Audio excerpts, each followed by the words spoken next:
3, 2, 1. Haven't touched you yet, Frank. This is what I thought living in LA was going to be like. Ray Donovan. So what are you up to now, Ray? Warning. May I have your attention?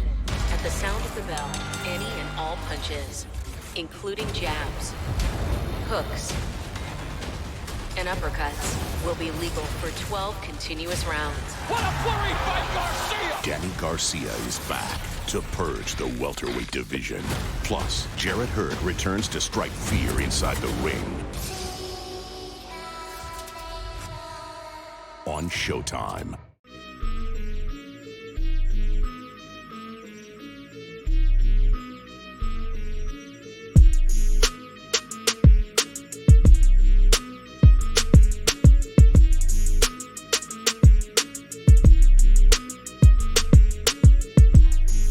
For the 21st time in its history and the first time in 2020, Showtime returns to the Barclays Center here in Brooklyn, New York, this time for a main event with Danny Garcia, the man who held the first boxing event here, and this will be his 8th time. Welcome, everyone. This is the Showtime Championship Boxing Edition of the Garcia Redkach weigh-ins. My name is Luke Thomas, joined by two panelists you know very well, Benson Hurst and boxing royalty, Paulie Malignaggi is to my left. Paulie, how are you? Good. And at the end of the table from CBS Sports and many other places, Brian Campbell. Don't forget, former lineal Brooklyn champion, all right? Can we put that out there, please? Hey. Many titles. I don't want to forget about any of them. And we'll start with you, Paulie. I don't want to forget about this main event. Danny Garcia taking on Ivan Redkach. What kind of fight is this for someone like Danny Garcia, who has been a champion but hasn't put on back-to-back wins since 2016? Well, it's an important win because it's not just about winning the fight. It's also you're at the point in your career where people expect many things from Danny Garcia because he's a known commodity. So they're not just looking for you to win. They're looking for you to win impressively. They're looking to critique you in this day and age of constant media, social media, TV media, internet media, whatever. So there's a lot. There's pressure to look good because if you're Danny Garcia, you have a certain expectation, and that is to fight only the biggest fights. And so this kind of fight, will get you to that only if you can win it impressively. Brian, Ivan Redkach, for folks who may not know much about him, what kind of threat does he pose to Danny Garcia? He brings the kind of threat because he's such an exciting fighter. He comes in there to knock you out. He's also going to come in there with some wild hair this time around. And you want to talk about a chip on his shoulder. This guy was once a very bright prospect at lightweight. He's evolved his style over the years to become a seek and destroyer, and he feels 100%, fellas, like the narrative of this entire fight is all about Danny Garcia and what he's going to do next.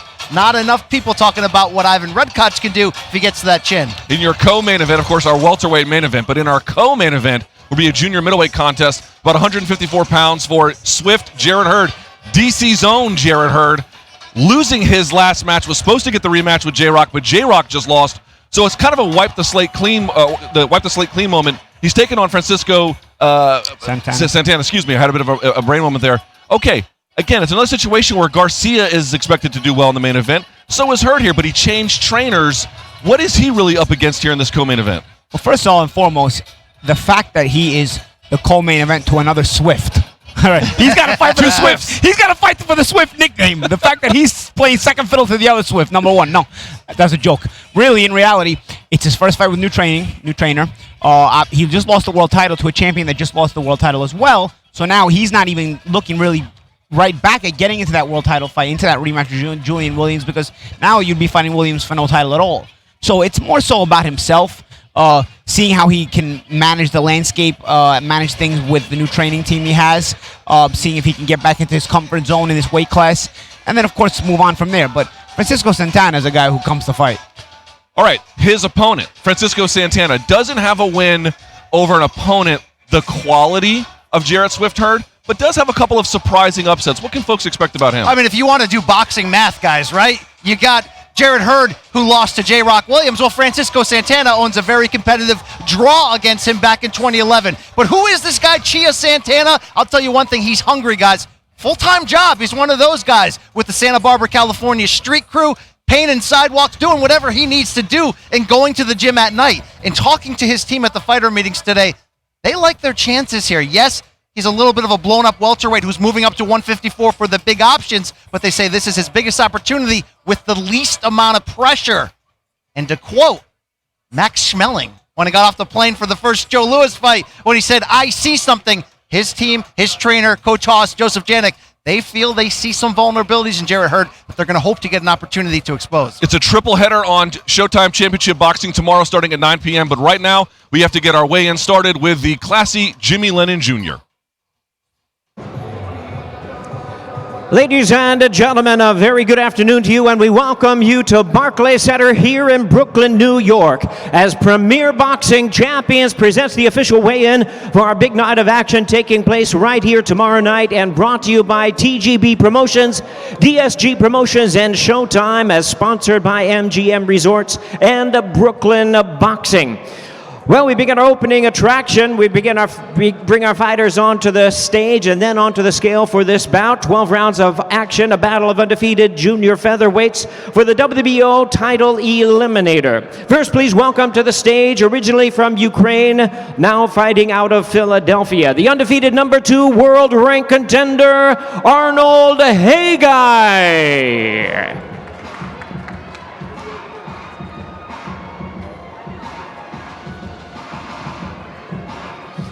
And we invite his opponent to the stage at this time.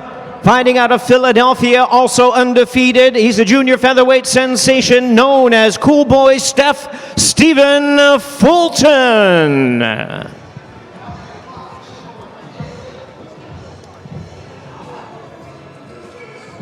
Well, fans, the weight limit on this fight is 122 pounds. WBO World Title Eliminator. First to the scale. His record, 16 wins, no losses, 1 draw, with 10 wins coming by way of knockout. Undefeated WBO number 2 junior featherweight rank contender.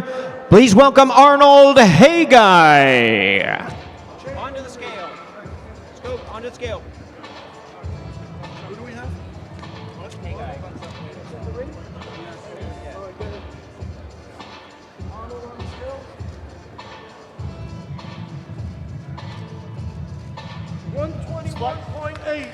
Arnold Khegai weighs in at 121.8 pounds. We're going to call that 121 3/4 pounds.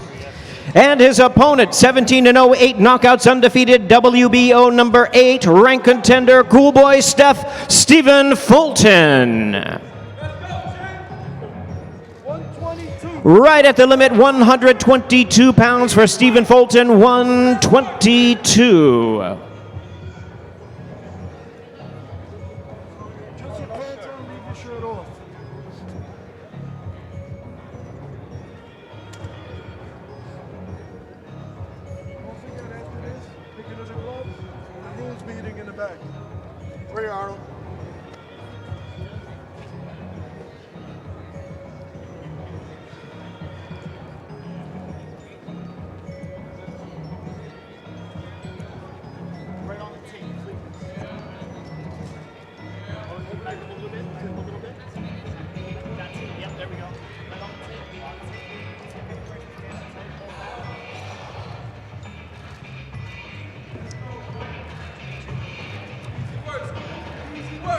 Well, fans, it's a WBO Title Eliminator, battle of undefeated junior featherweights, 12 rounds of action, presented in association with Salita Promotions.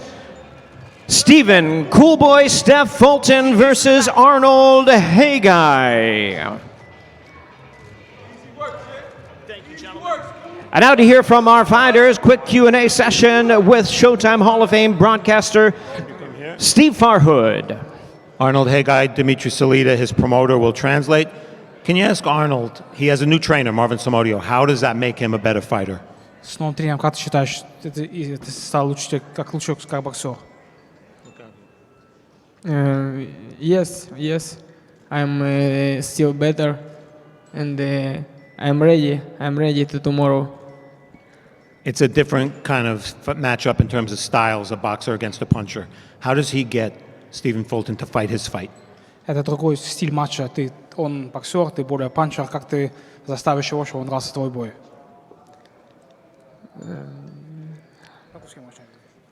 Посмотрим завтра. Я думаю, что в ринге все решится. в ринге будем только мы вдвоем.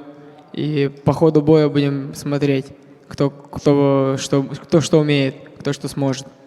He's well prepared for the fight, and tomorrow inside the ring, it's going to show who's a boxer, who's a puncher, and who has a more rounded game. And he feels well prepared to execute his plan and to be victorious tomorrow. Thank you, Arnold. Good luck. Let's bring in Steven. This is a coming out party for a fighter from Philadelphia doing it in Brooklyn. What are we going to see? Smart boxing, intelligent, and I'm just be myself and perform like I normally do. Now, at the fighter meetings, we were talking about what it means to be a Philadelphia fighter. A large part of that definition is toughness. He wants to brawl, you want to box. Is there going to be a time in this fight where you're going to have to show that Philadelphia toughness? Of course. We prepare for things like that in the gym, to get ready in case we have to engage in a fight like that, and I'm more than welcome to. We wish you luck. Thanks a lot. Appreciate it. All right, fans, here we go. We continue with our official weigh-in presented by Premier Boxing Champions. Our co-main event of the evening on Showtime is 10 rounds of boxing, a super welterweight special attraction. First, please welcome to the stage from Ventura, California. He's the battle-ready super welterweight battler. Please welcome Francisco Chia Santana.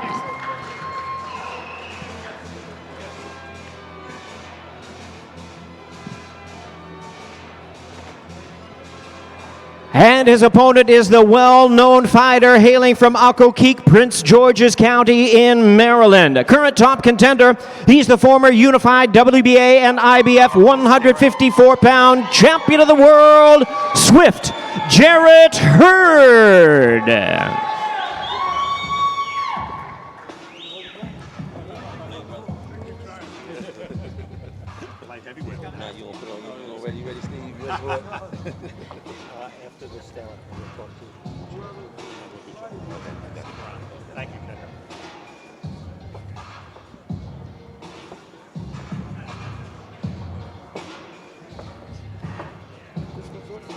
And first to the scale, 12 knockouts in his 25 wins, the battle-ready competitor Francisco Chia Santana. Weight limit on this fight, 156 pounds, contracted weight 156. Chia Santana weighs in at 155 pounds, 155. And his opponent, 23-1 with 16 knockouts. He's the former unified champion of the world, Swift Jarrett Hurd.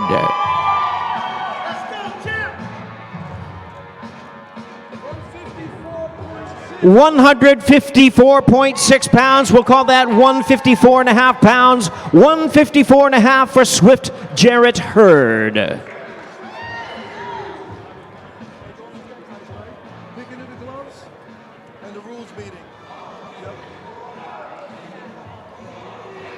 But make sure he knows we're going to interview him after Jarrett. Yeah. Okay, thank you. I want to run across the stage when I get this wire. I always do. Thank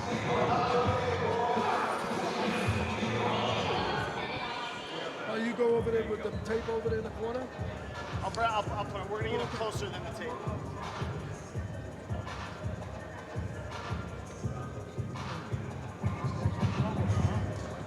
Close. Each of your copy. All right, guys, right here. Just a little bit.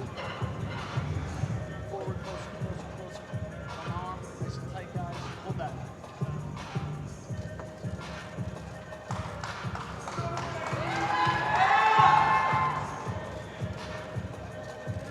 All right, guys, here we go.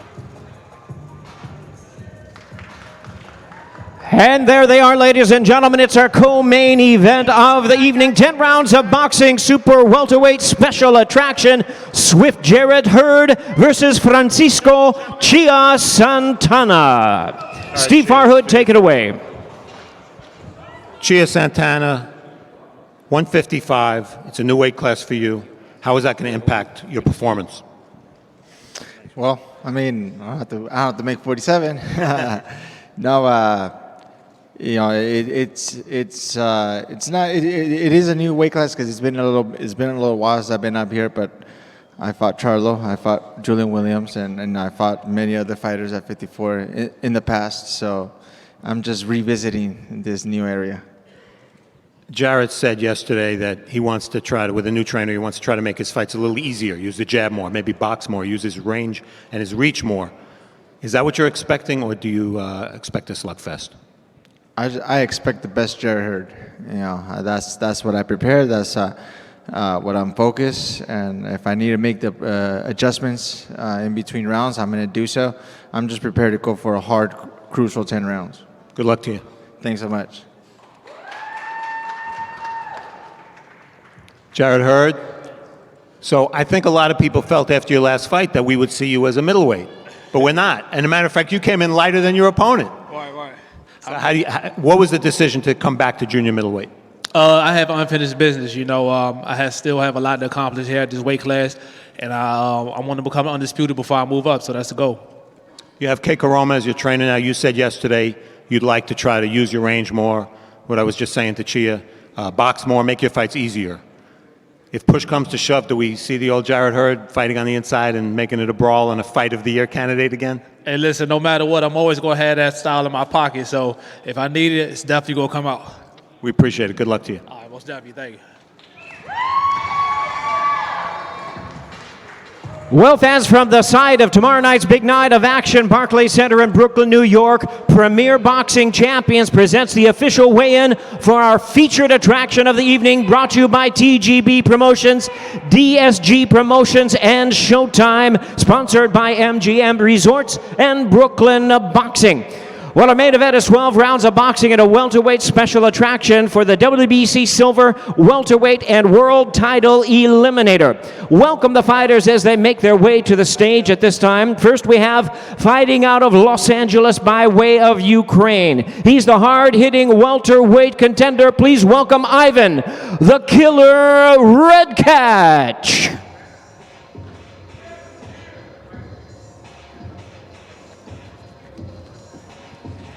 And his opponent to the stage at this time, fighting out of and representing his longtime hometown of Philadelphia, Pennsylvania. He's the celebrated two-division champion of the world, Danny Swift Garcia.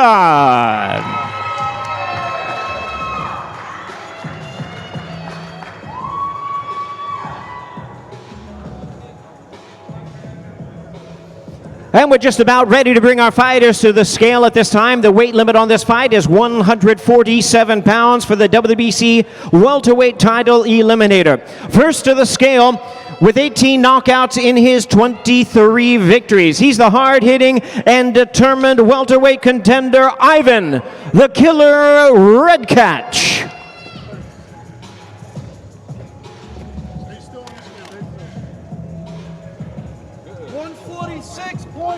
146.8 for Redkach. We're going to call that 146 3/4 pounds for Ivan the Killer Redkach. And now his opponent is the elite welterweight contender, ranked the WBC #2 world contender. Please welcome the former champion of the world, Danny Swift Garcia.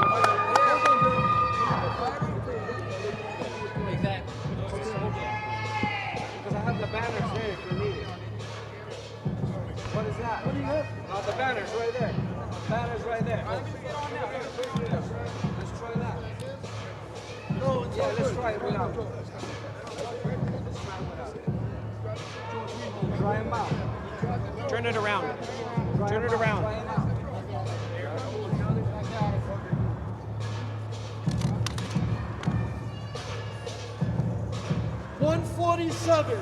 Danny Swift Garcia weighs in right at the limit of 147 pounds. 147 for Danny Swift Garcia. Hey, Ivan, can you take your shirt off, please? Put the face off. Wait, Dan, get him on the scale. We need a pose on the scale. Look at the budget.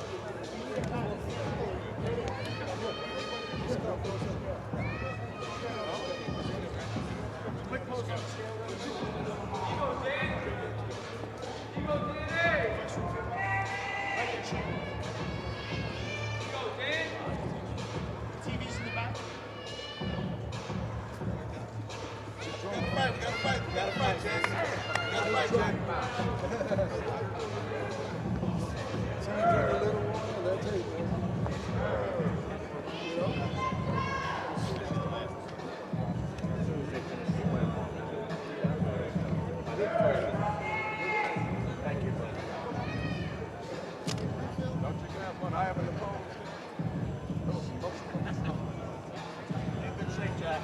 Oh yeah, I see it. Man's going to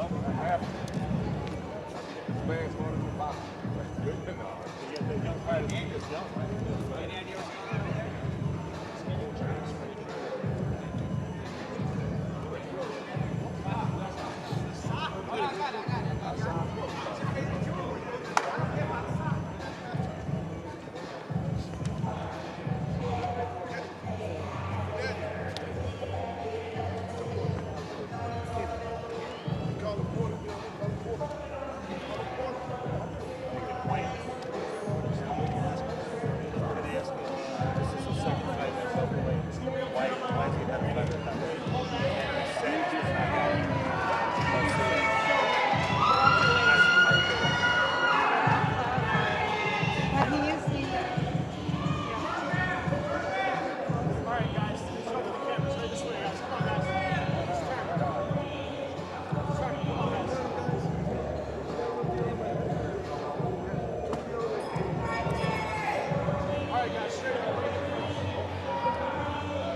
And there they are, ladies and gentlemen, the last time they'll face each other before they meet in the center of the ring tomorrow night for the main event of the evening.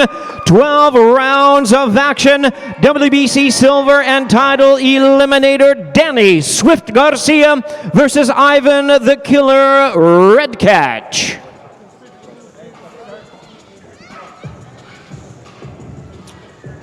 Vladimir Lick will translate. This is Ivan's second fight at welterweight. Why is he a better fighter as a welterweight? Почему вы лучше в этом вес? Потому что я трудился не сбрасывать вес, я трудился для победы. Because in this training camp, I didn't have to work at losing weight. I just had to work at how to beat Danny. Danny Garcia has never been knocked out. He's never been knocked down. Yet Ivan says he's going to knock him out. How's he going to do it? Я верю в свою победу, я верю, что я его нокаутирую. Поэтому я визирую каждый день это. Поэтому у меня все получится. I believe in my game plan. I believe in the training camp that we had. That's why I'm going to knock him out, because I already visualized it. Good luck. Thank you. Okay, thank you, Vladimir.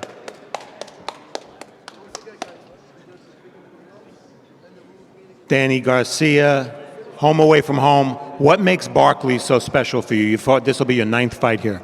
I love the Barclays Center. New York, Brooklyn, New York has always shown me a lot of love. All my fans from Philly, all my fans from all around the world. New York came here to show me love, and the atmosphere it's going to be crazy tomorrow. I can't wait. I was watching the stare out. You said something to him. What'd you say? Can you repeat it? I said, I'm coming for that lemon head. I ain't have dessert in a while. I need that. I need some lemon heads. Lemon head, I love it. That's Old North Philly. You go to the corner store, buy some lemon heads for 25 cents. But this is a lot more expensive, this one, though. You're a big puncher. He likes to brawl. Is this going to be an old-fashioned brawl? Is the Philly going to come out in you, or are you going to box and try to fight a smarter fight? You know, we're going to go in there and fight the Danny Garcia fight. If he wants to brawl, he can do his thing, but just don't get too excited, because I got 2 hammers waiting for him. He says he's going to knock you out. You say? Hey, don't try too hard, because you might knock yourself out and make it an easy night for me. Good luck, Danny. Thank you. Thank you. Back to Luke. All right, we are back here. Showtime Championship Boxing official weigh-ins for Garcia and Redkach just happened behind us. Everyone made weight. Welcome, everyone. Luke Thomas, Paulie Malignaggi, Brian Campbell. All right, let's start now. We have a little bit of time to lay into these fights a little bit. Paulie, our main event, Garcia, a man you faced, taking on Ivan Redkach. Let's start with an overarching question. What is the biggest question centered around this fight? You know, I think people are wondering if this is just a tune-up for Danny, how he's going to look and whatnot. But I really think I like the attitude of Redkach. Redkach is always a guy that comes to fight, no matter what weight class he's fought. He's always been a guy who's looking to exchange punches, throw down, and fight.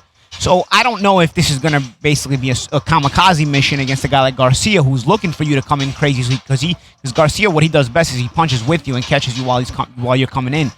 But I do think that the combination of the two styles makes for an exciting fight. I do think that Redkach is unintimidated by Garcia's reputation. I think he's unintimidated by the whole fact of this whole situation here, and he knows this is his big chance. And I think he's going to come to fight.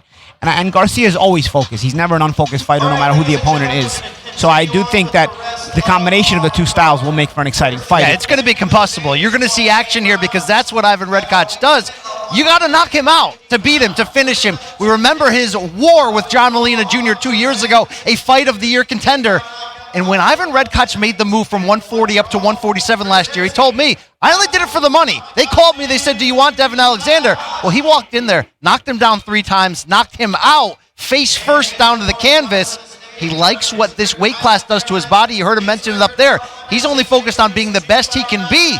Danny Garcia had to strip down to make this weight class. Look, Garcia is definitely the rightful favorite here. And talking to his camp, they said, well, we don't struggle to make the weight. We sacrifice to make it.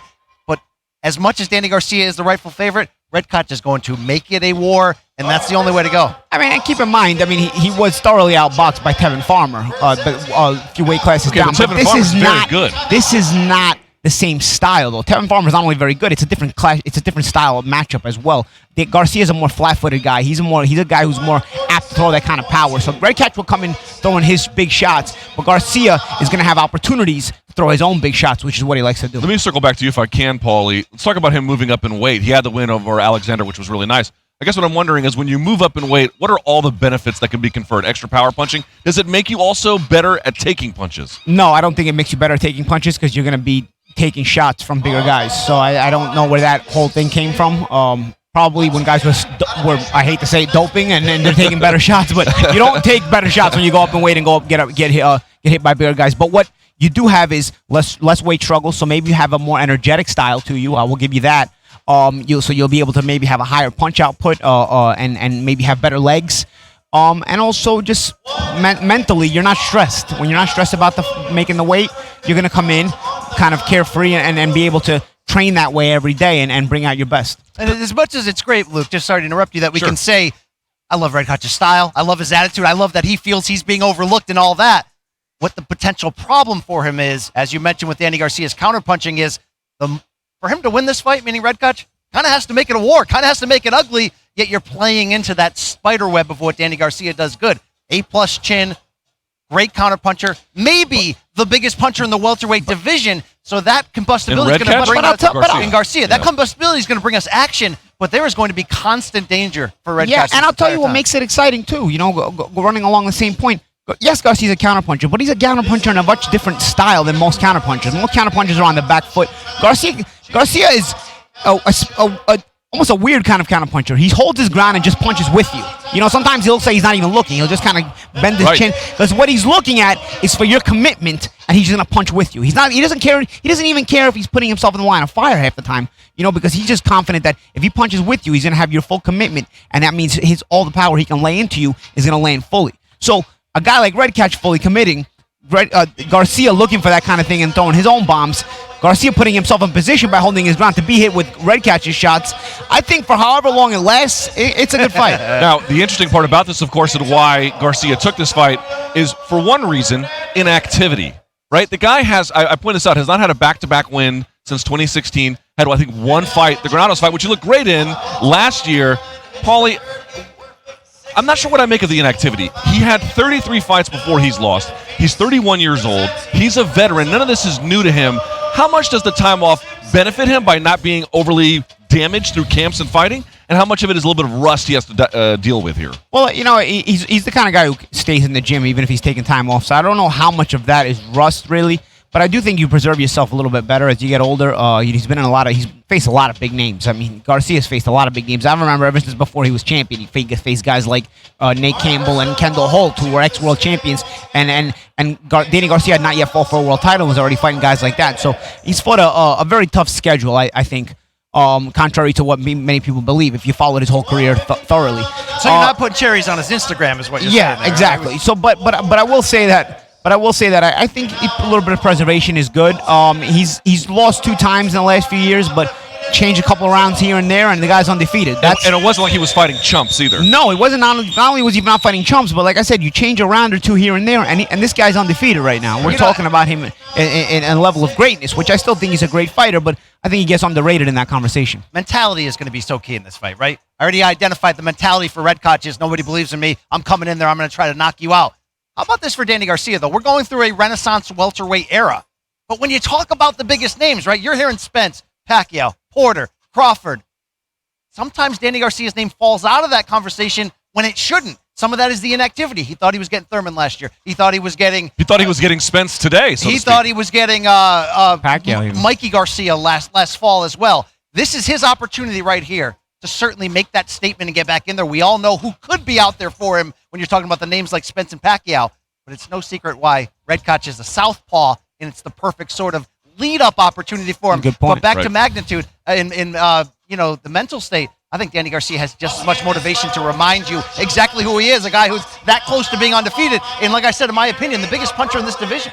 And you know what? Also, timing, confidence, that kind of thing. They're both coming off very good performances. Say what you will about the Granados fight. Granado's always a guy who's tough to look good against, whether you win or beat him or not beat him. And he's been robbed a lot of times too. Garcia thoroughly beat him and then stopped him. So that's very rare to beat Adrian Granados in that way. So he's coming off a very good performance regardless. And Redkach off the win over Devin Alexander, ex-world champion, probably the biggest win of his career. So confidence-wise, both guys are coming in with a bit of a head of steam here, regardless of the inactivity of Garcia. I'll tell you what I like about this, Paulie. Tell me if you agree, and I'll tell you what I like and dislike. I like the fact that he does not have to take this fight in Danny Garcia. He doesn't really need it, so to speak. It's probably beneficial to him in certain ways, but I like that he's getting out there, giving an opportunity to I'm not going to say a lesser guy as a person, but as a boxer, I think that's probably a fair statement. Here's what I'm just not clear about. Okay, I want to fight a southpaw because I might have to fight Pacquiao or some other southpaw down the line. What kind of benefit do you really get from fighting one southpaw whose style is radically different from another southpaw? Oh, I just think you're just starting to... I think it's not so much the opponent, but also the training camp. You know, you're starting to see southpaws. You know, you're starting to prepare for southpaws. If behind the scenes, and we don't know behind the scenes, if there's the Pacquiao conversation is happening behind the scenes, if that is happening behind the scenes, it's not just about Redkach. Team Garcia's, and I'm not no disrespect to Redkach, but this has been the conversation the whole time.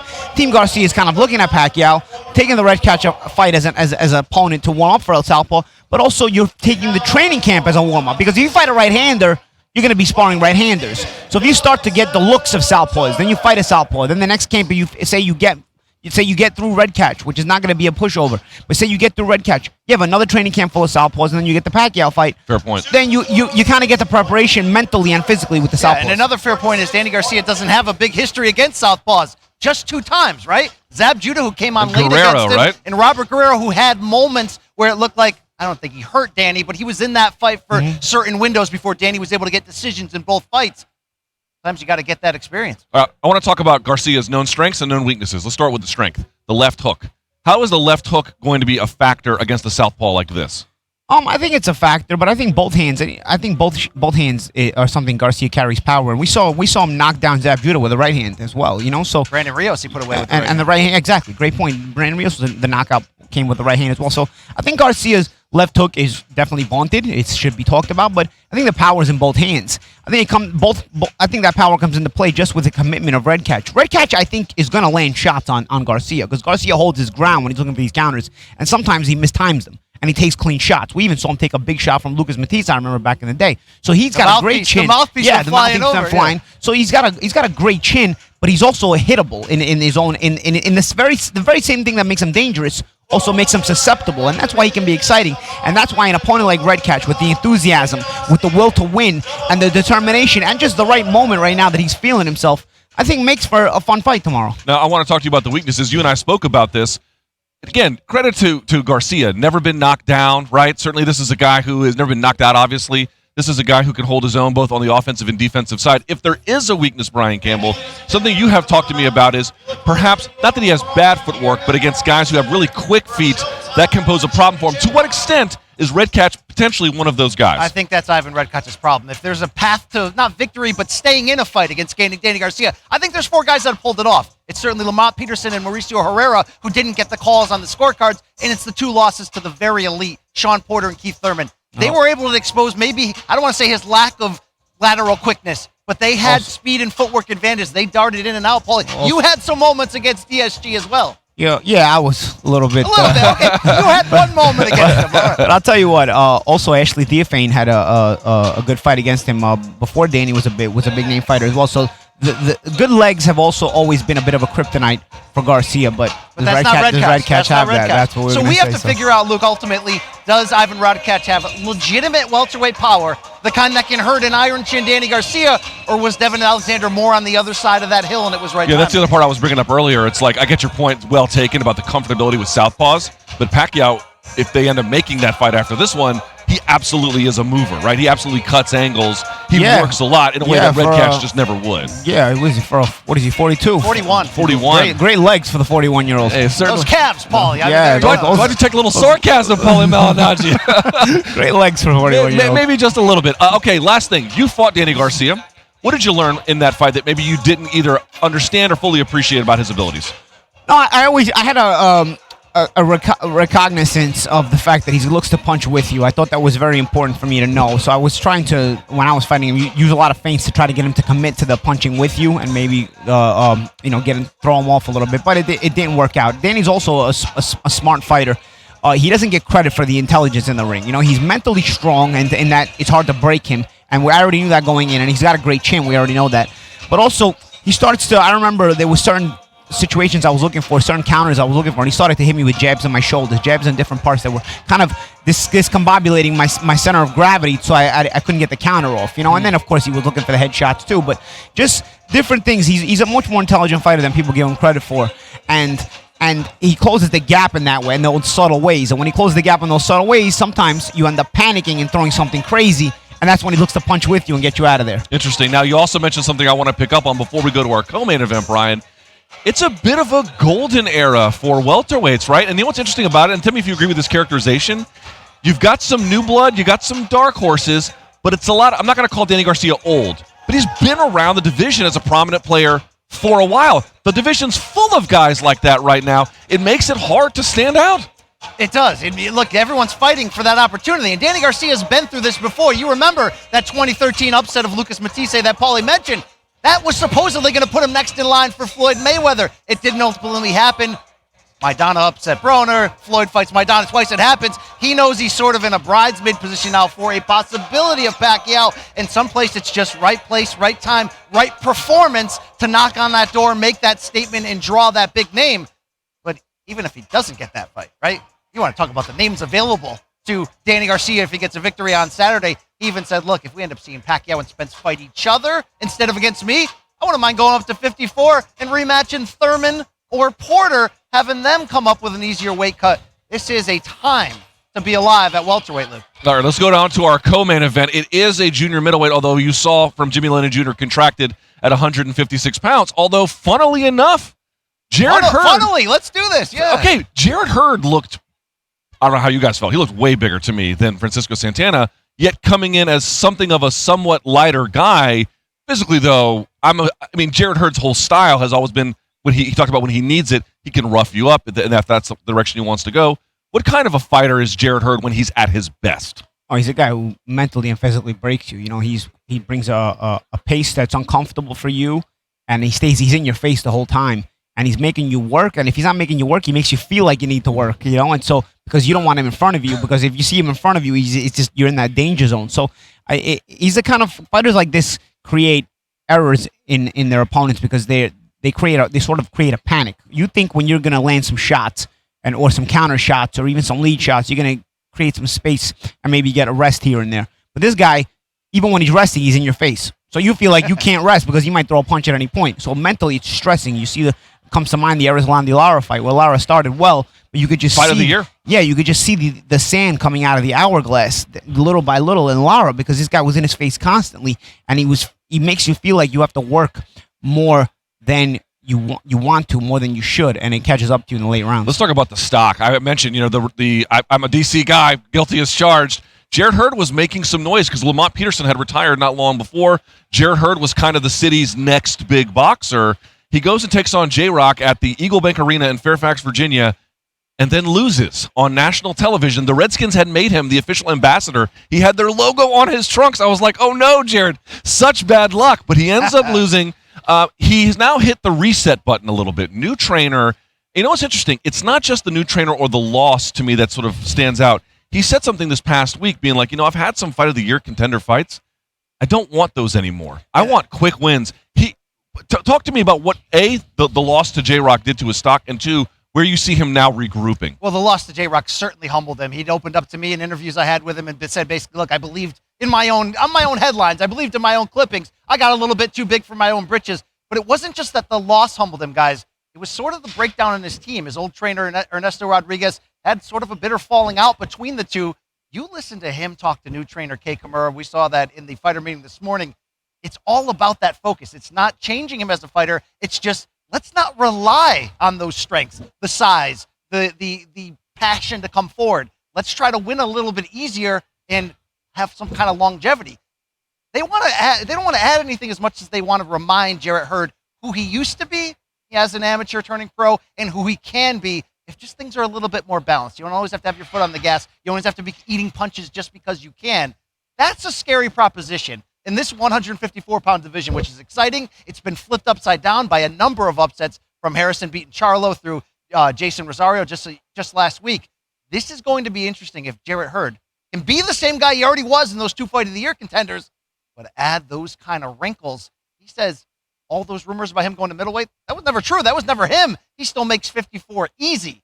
Paul, I don't know how a truck that big makes 54, but if he's making it easy and he's getting better defensively and as a boxer, we could really be talking about the guy who could be the face of this division when all is said and done. Interestingly here, Paulie, when fighters make resets, when can you tell that the reset was good? And when can you be like, ooh, I don't know about that reset? Is it only visible once they fight? Or are there other signs you can look to say, I like the way that they're thinking about going in a different direction? I mean, it's hard to say the way they're thinking because you're always going to brainwash yourself into thinking you made a positive impact and a positive move when things change.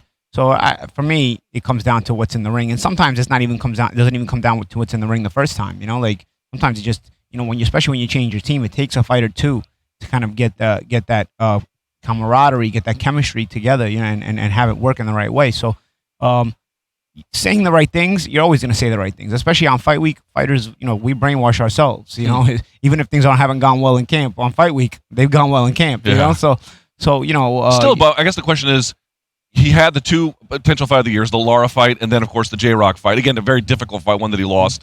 He had the falling out with his trainer. It did seem like a reset was needed. Now, maybe this particular choice of new trainer we can debate about whether or not it's good after the fight. Bro, don't stop there on the reset. He cut off the blonde locks and moved out of his parents' house. This is a new man This is a new man. It looks sometimes, maybe a change was needed. Sometimes psychologically, you have that, too, where you're looking to kind of change a lot of things up, just to kind of maybe turn the page over and tell yourself, okay, you know what, I'm not done. I'm just turning the page. So you just kind of create a new image for yourself. I did that too. I cut off the spikes after I've lost to Miguel Cotto. I had the spiky hair for like 4 or 5 years, the whole Jersey Shore haircut, But Renaissance man, I love this guy right here. So magic man. With Jared doing things like that, maybe psychologically for him, it's his way of expressing to himself and also expressing to the people that this is a change in me, but I'm just turning the page. It's not a change to where I'm done. It's a change of me just turning the page, and I intend to go full steam ahead. When you made the change of the haircut, did you feel like a new man?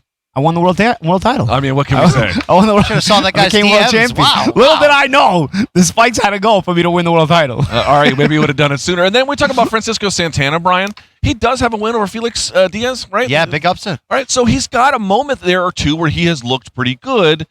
Still, let's be clear, I think Hurd is the deserved favorite here. Absolutely. And in theory, this is what I mentioned off the start, a welterweight moving up to that division, not only to 154. Jarrett Hurd sort of fight and lobbied and won the idea of this being a 156-pound catchweight. But Santana comes at him. He comes to fight, and he sort of has the perfect mentality coming in here. He knows how big of an underdog he is. He knows what's at stake for him with a win in 2 divisions if he can get it. He's just going to try to be that guy sleeping underneath. He's got some of the same problems Redkach has, in that if he follows his natural instincts and tries to turn this into a war, he could end up in some kind of trouble. He's going to have to be really smart getting in and out. His team told us this morning it'll come down to that jab. If he is able to succeed with that jab, control distance, control timing, and do all those things and keep Jarrett Hurd off, it's a big ask, though. But this is going to be interesting for a guy who, as I mentioned, could be painting the curbs by day, trying to get himself into the title picture by night here at the Barclays on Saturday. He certainly has a bit of an uphill task, but he seems game for it. And as I mentioned, it is a Showtime triple header starting tomorrow right here at the Barclays Center, 9 p.m. The opening fight, I have to tell you, I keep mentioning it's a triple header, not because there are just 3 fights Showtime is putting on. The opening fight, and it's a matter of your mileage may vary, it might be the best of them. Super bantamweight contest, 122 pounds. We just saw him make it. 2 Philly fighters, kind of, right? Arnold Khegai from Ukraine, has relocated to Philly. LA now. He made his pro debut. Box Rec was wrong. Let's be honest. Right, but if you look at when who fought in Philly last, it's actually the gentleman from Ukraine, which is also kind of funny. But okay, neither here nor there. And of course, the sort of the whiz kid Stephen Fulton. By the way, people talk about Philly fighters, and it can be somebody who's a brawler, somebody who's slick, somebody who's crafty, somebody who's a power puncher. It's Philly fighter has at this point, because it's so misused, become this all-encompassing term. When I ask Paulie Malignaggi what a Philly fighter is, what does it traditionally mean? I just think of gritty guys, a guy, Jim Wars. I think of when I think of Philly boxing. Jim Big Wars, huevos, Paulie, be honest. Yeah, right? Obviously courageous fighters, but skilled fighters who don't run. That's kind of how I look at it. Like skilled fighters who know how to fight, know how to even give you a war, but also know how to come forward without making it an all-out war. They know how to just pummel you if you're not of their level, And if you're of their level, they're not going to run from you. They're going to, get in there and duke it out too, So and we asked, it's a mentality. We asked Cool Boy Steph to define it for himself. What a Philly fighter means. He says it's more about the mindset. It's more about that intensity and knowing what he needs to do. Because look, this guy's a boxer. He can be very technical. And he said to us, boxing smart is boxing easy, but he can get dirty if he needs to, and that's the key. And you better believe, Luke Thomas, that Arnold Khegai is going to try to make this a dirty fight. I was about to say, this looks to me like maybe my characterization is wrong. What do you guys think? It looks to me like a classic boxer-puncher matchup. Now, which isn't to say that Khegai can't box a little bit, neither that Fulton can't punch. I think it's a little bit of both, but if I had to sort of assign roles there, that's the way I would do it. Is that the way you see this fight? Kind of, sort of, yeah. I just think that the entire night in general has underdogs that show up to fight. These guys show up to fight, and they have opponents who look to win without making the night quote-unquote boring, So you could see some good clashes. Doesn't mean you're going to see upsets. You may or may not see the upset, but I do see the styles meshing together for some fun fights. Just one thing for me to make say. it fast, because they're literally taking apart the set behind us. Arnold Khegai, first fight with his new trainer, Marvin Somodio, at the Wildcard Gym, a Freddie Roach disciple. They said that this new marriage kind of gives off the feels of when Freddie and Manny first got together. I'm not saying Khegai is the new Manny Pacquiao, but watch for this marriage here. There's a lot of passion there. I'll throw it right back to you, Brian Campbell. We are going to be hosting this desk for the prelim stream, which starts at 7 p.m. on YouTube. Very quickly, what can folks expect from some of the fights that are going to be on the undercard? Yeah, well, Luke Thomas brought the DMV with him when you talk about 3 bright prospects that we need to get to know: Patrick Harris, Keyshawn Williams, and, of course, Lorenzo Truck Simpson. Truck kind of sounds like Tank, right? They come from the same area in Baltimore, same trainer, of course, in Calvin Ford. But So, it was... Tank was already taken, so he took Truck. There it is right there. Yeah. Truck is the youngest, though, and he was very honest. He says, look, I've learned from the good and bad. We've all seen in this camp from Gervonta for years. You look at Patrick Harris, Luke, okay? A guy, the nephew of the boxing brothers, Lamont and Anthony Peterson. He's going to be a fun fighter to watch, 140 pounds. He's going in there against one of your brethren, a former Marine. Oh, and yes. third-degree burns, so buckle up for that one. I do like that nickname. It's a bit cheesy, but I don't know. It kind of speaks to me. And the Headbangers gyms are, you know this as well as I do, sort of like the institution in D.C. for... Barry Hunter in the house. Yeah, they're going to be here. So that should be interesting. That will start at 7 p.m., obviously on Showtime's YouTube channel. We'll be streaming it live. 3 fights for you. Steve Farhood on the call, Ray Flores as well. Brian and I will be down there. And, of course, you can catch this man, Paulie Malignaggi, with the rest of the crew over for the Championship Boxing edition, which starts at 9 p.m. on Showtime. All right, final thoughts here, any boys? You fought in this arena. It is historic. It's a fun night ahead of us on Saturday night, yes? Yeah, Should like be I good. said, I just think stylistically you have a lot of fun fights here. And there's something magical that happens when you put the welterweight division and the Barclays Center together. What have been the best fights at 147 in recent years? You're talking about Thurman Porter. You're talking about Garcia Thurman, Garcia Porter, everyone against each other. Hey, Paulie and Zeb Judah. Oh, that was a box fest. Paulie and Zeb Judah. Anyway, expect action, expect violence. And of course, Me and Broner. exactly. Very true, and very true. then of course, don't forget it's about the wild upsets that happen at junior middleweight seemingly all the time now. All right. Well, thank you guys so much for joining us. Don't forget 7 p.m. on the YouTube stream for the preliminary card action, and then Showtime Championship Boxing triple header kicks off 9 p.m. East Coast time on Showtime. For Brian Campbell, for Paulie Malignaggi, excuse me, Bensonhurst royalty. I am Luke Thomas. Until next time, enjoy the fights. Warning. May I have your attention?